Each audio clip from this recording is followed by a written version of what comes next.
एक समय की बात है, एक घने जंगल में एक बाघ और एक बकरी रहते थे। बाघ ताकतवर और डरावना था, जबकि बकरी छोटी, सीधी सादी और समझदार थी। दोनों का जीवन अलग अलग था, लेकिन एक दिन उनका आमना सामना हुआ। बाघ की योजना। बाघ ने एक दिन देखा कि बकरी नदी के किनारे घास चर रही है। वह तुरंत सोचने लगा, यह बकरी मेरे लिए एक आसान शिकार होगी। बाघ ने धीरे धीरे बकरी की ओर कदम बढ़ाए। लेकिन जैसे ही बकरी ने बाघ को अपनी ओर आते देखा, वह सतर्क हो गई और झट से दौड़कर एक ऊंची चट्टान पर चढ़ गई। बकरी का जवाब। बाघ चट्टान के नीचे खड़ा होकर बकरी से बोला, बकरी, नीचे आओ। मैं तुम्हारे साथ खेलना चाहता हूँ। बकरी हंसकर बोली, बाघ भाई, मुझे पता है तुम्हारा खेल खेलने का मतलब क्या है। तुम मुझे खाना चाहते हो।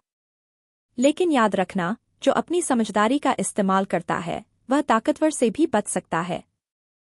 बुद्धिमानी की जीत। बाघ को यह सुनकर गुस्सा आया, लेकिन उसने सोचा कि अब बकरी को डराने का कोई फायदा नहीं। उसने बकरी से कहा, तुम सच में बहुत चालाक हो।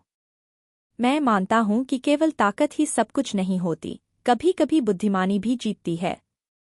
उस दिन के बाद बाघ ने सीख लिया कि हर किसी को अपनी ताकत के साथ अपनी समझ का भी इस्तेमाल करना चाहिए। कहानी की सीख। शक्ति से अधिक बुद्धि का महत्व है।